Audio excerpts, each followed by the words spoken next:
wabarakatuh.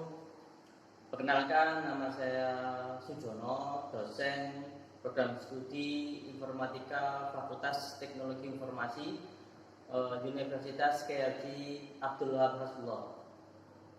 Pada program studi Informatika, saya mengajar bidang keahlian saya yaitu pemrograman mikrokontrol. Mata kuliah ini berbobot 5 SKS.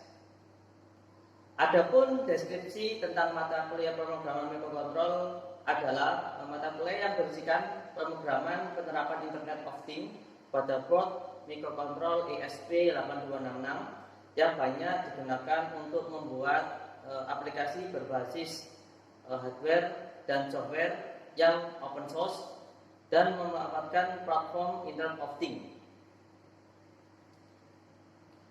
Kemudian adapun capaian pembelajaran pada mata kuliah ini adalah mahasiswa mampu menjelaskan konsep dasar perangkat lunak dan perangkat keras pada pemrograman mikrokontrol. Kemudian mahasiswa mampu menggunakan berbagai platform IoT dengan baik dari berbagai inputan yang berasal dari sensor analog maupun sensor digital.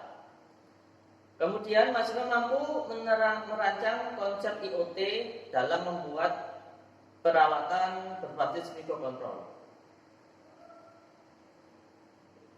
Kemudian materi-materi pokok yang disampaikan pada pemrograman mikrokontrol ini adalah yang pertama memahami konsep Internet of Things. Kemudian mengenal komponen Internet of Things yaitu mikrokontroler port ESP8266. Kemudian belajar dasar pemrograman mikrokontrol. Selanjutnya memahami berbagai macam jenis platform IoT yang digunakan dalam pemrograman mikrokontrol. Selanjutnya di sini saya akan menjelaskan teknik saya dalam pembelajaran mata kuliah pemrograman mikrokontrol. Saya di sini menggunakan metode Student Active Learning. Di sini dosen akan mendorong dan memfasilitasi mahasiswa untuk aktif mencari dan menemukan solusi teknis pada rangkaian sistem mikrokontrol. Kemudian untuk memenuhi metode Student Active Learning ada beberapa tahapan, yaitu ada 4 kegiatan utama yang akan dilaksanakan dalam perkuliahan. Yang pertama yaitu presentasi atau penyajian materi oleh dosen. Dosen mempresentasikan materi teori di beberapa kali pertemuan tatap muka.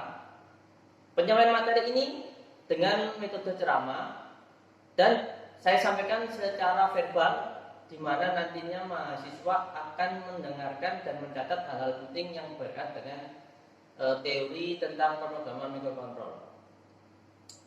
Untuk sumber materi saya biasanya menggunakan buku atau sumber dari internet yang saya cek kredibilitasnya sebagai bahan referensi saya dalam membuat slide presentasi agar tercipta perkuliahan yang baik.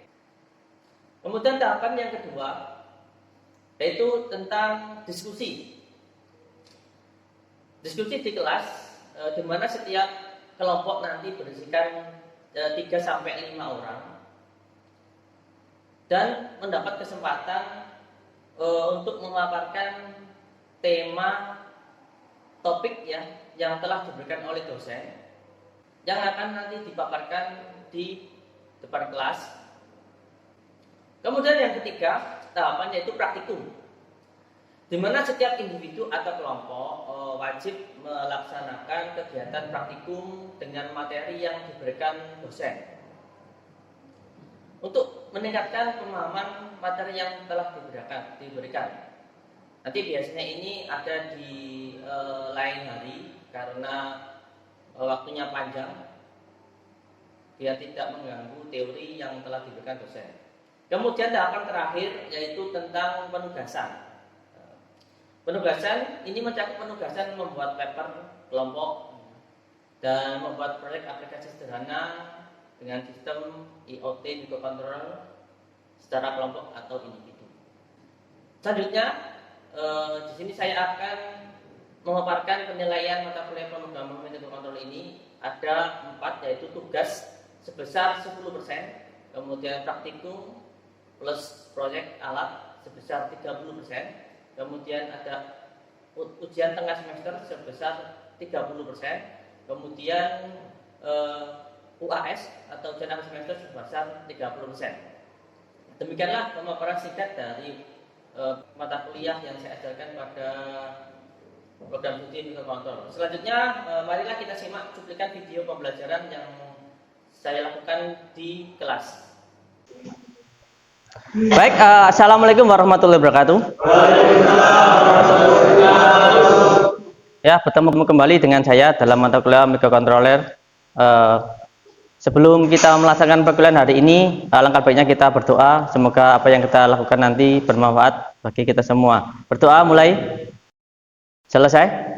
Baik, sebelum kita mulai, saya absen dulu. Ya, saya memang mengetahui kehadiran dari teman-teman mahasiswa.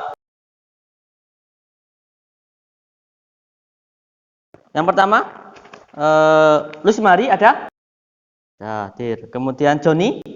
Hadir. Dani ada? Hadir. Kemudian Budi Sepertio? Hadir. Kemudian Faktul Hidayat? Terima kasih atas kehadirannya. Setelah ini kita akan mulai perkuliahannya. Selanjutnya kita akan mereview pertemuan kemarin tentang pendahuluan pemrograman kontrol. Ada yang mau mereview? Kira-kira, silakan. Ya Pak.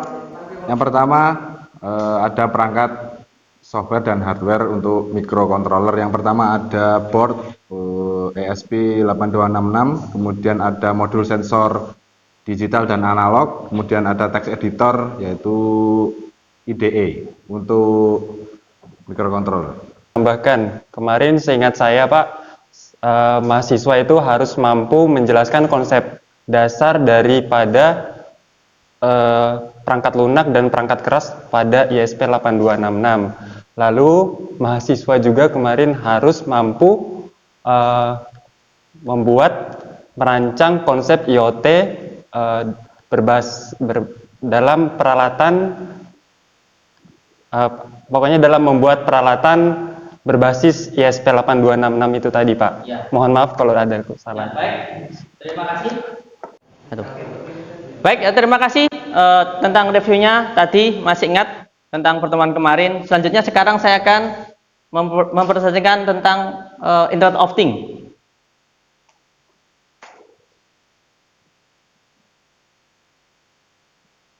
Oke, di dalam Internet of Things ada beberapa tahapan. Yang pertama yaitu pengenalan konsep, kemudian konfigurasi software, sama perancangan hardware dan uji coba IoT. Nanti ini yang akan kita pelajari pada kali ini. Yang pertama yaitu konsep Internet of Things. Internet of Things adalah terdiri dari dua kata, yaitu internet dan thing.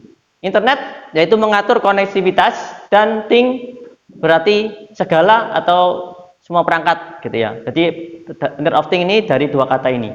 Kemudian kita susun menjadi sebuah pemahaman, yaitu secara umum Internet of Things dapat diartikan sebagai sebuah konsep yang bertujuan untuk memperluas manfaat konektivitas internet yang digunakan sebagai pengontrol atau melakukan segala aktivitas. Di sini ada beberapa yang saya merahi ya, ada konektivitas internet sama melakukan. Ini adalah konsep dasar dari pengetahuan dari Internet of Things. Itu ada koneksi internet, ya. Kemudian ada melakukan. Jadi sesuatu alat itu dia aktif melakukan sesuatu sendiri, tanpa harus diperintah, seperti itu. Kemudian selanjutnya tujuan IoT. Yang pertama yaitu memungkinkan semua objek terhubung kapan saja, di mana saja melalui jaringan internet. Jadi Internet of Things itu menggabungkan beberapa perangkat gitu ya, entah itu di luar kota atau di tempat yang lain, bisa terhubung menjadi satu jaringan, yaitu di internet. Kita bisa mengakses di mana saja. Kemudian manfaat, selain tujuan kita ada manfaat. Manfaatnya yang pertama itu konektivitasnya, kemudian efisiensi dan kemudahan. Jadi kita bisa menyeting konektivitasnya ya, bisa melalui internet atau bisa lokal jaringan. Kemudian yang kedua efisiensi, jadi kita menghemat biaya tanpa harus mengeluarkan biaya banyak karena ada jaringan tadi. Kemudian satu kemudahan, jadi kita bisa mengakses dimanapun. Internet of Things itu bisa karena ada jaringan internet. Kemudian ini unsur pembentuk Internet of Things. Yang pertama yaitu ada artificial intelligence atau yang sekarang populer AI gitu ya. AI, kemudian ada algoritmanya. Jadi kayak sintaknya itu ya dari awal sampai akhir atau proses penyelesaiannya. Seperti kalau kita menyebutnya dalam kayak flowchart gitu ya, alur. Kemudian ada koneksi internet. Ya pastikan ada koneksi internet. Kemudian ada alat atau hardware atau MCU. Tahu MCU? Microcontroller unit ya. Kayak bot ya. Tadi kan kemarin kita bahas tentang ESP8266. Itu ada bot yang harus ada.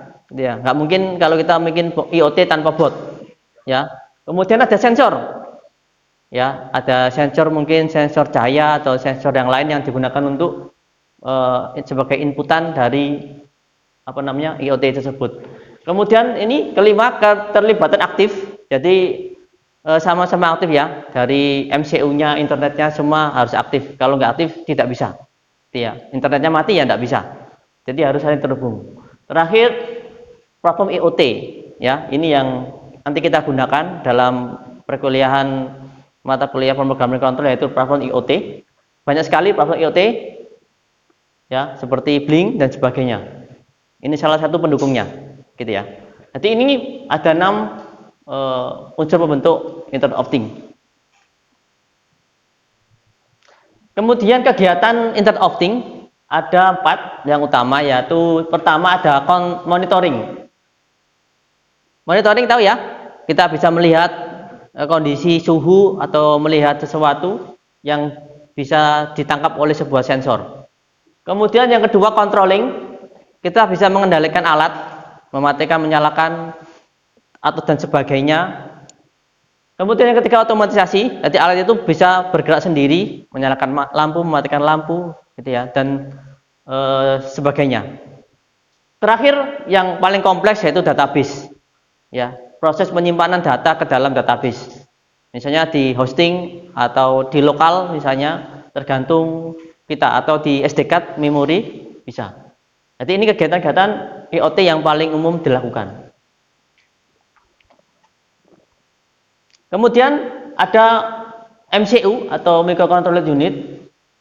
Yang ini yang dipakai nanti. Ada beberapa jenis microcontroller yang dipakai dalam pemrograman ini. Yang pertama bisa Arduino, bisa not MCU ya. Kemudian ada ini Orange Pi dan ini Raspberry Pi.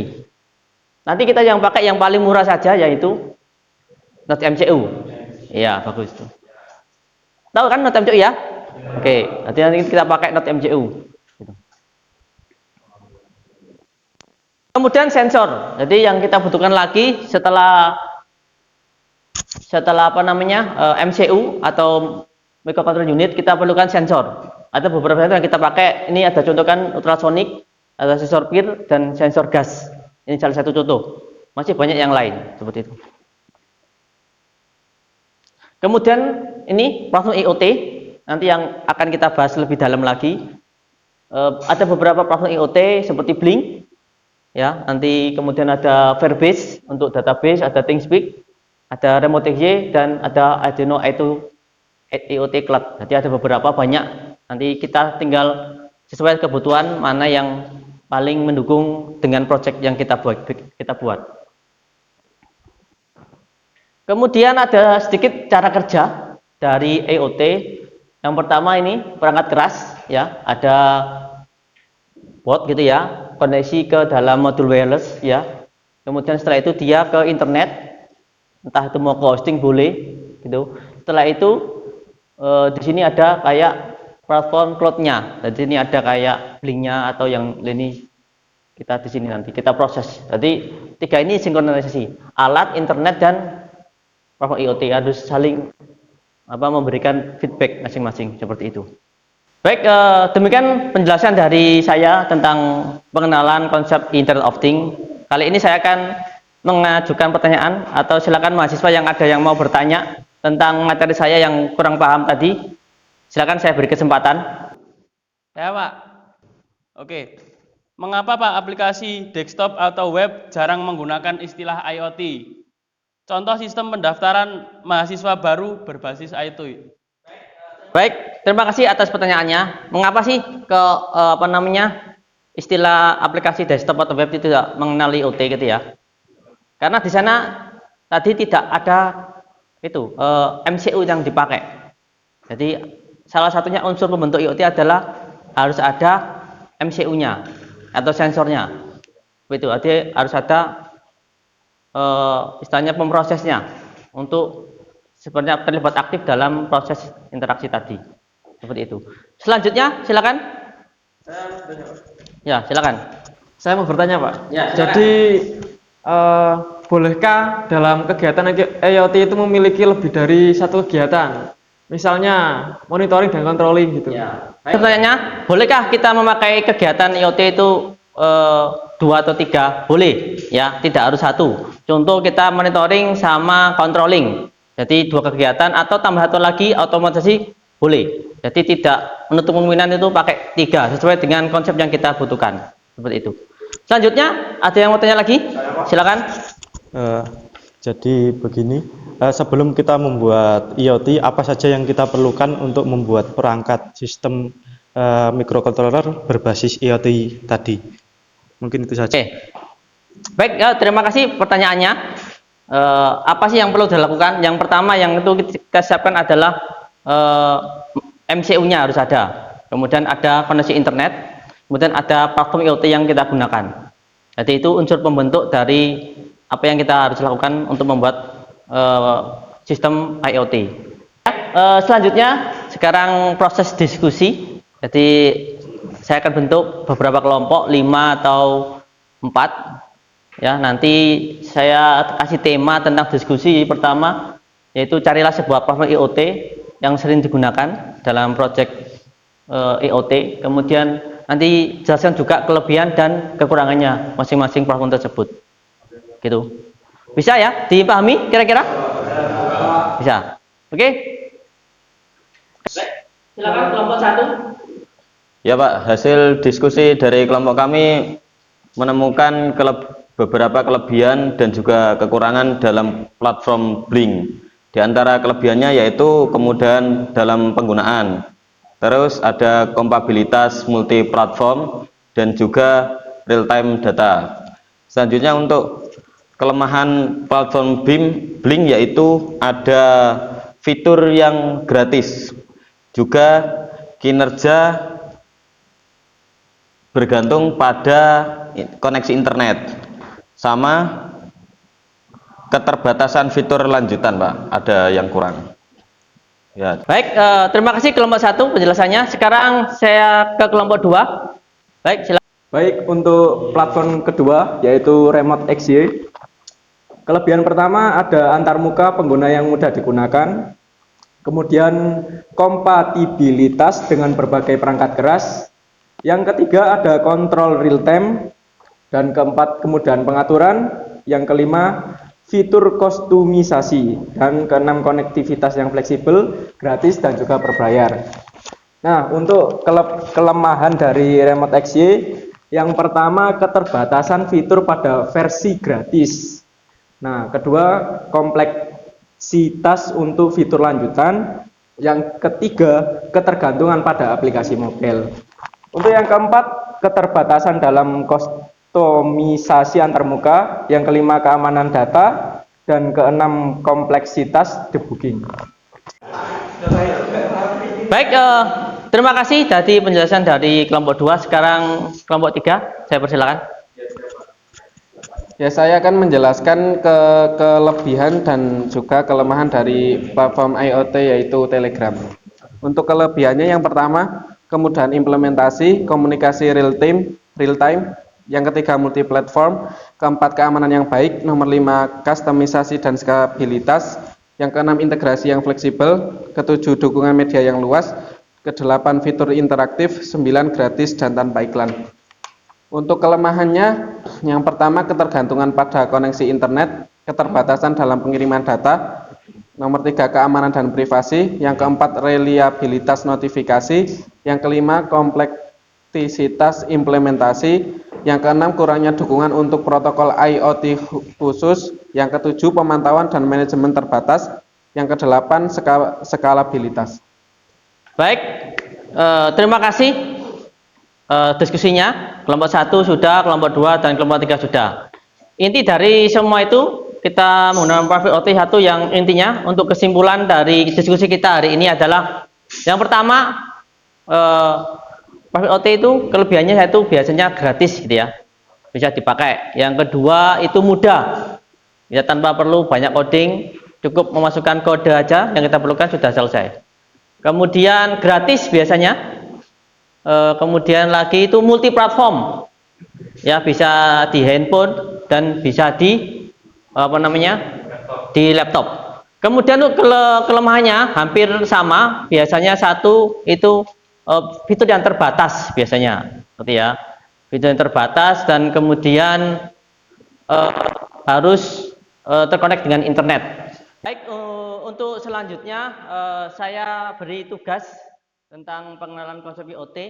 Di sini tugasnya membuat paper dari materi IoT.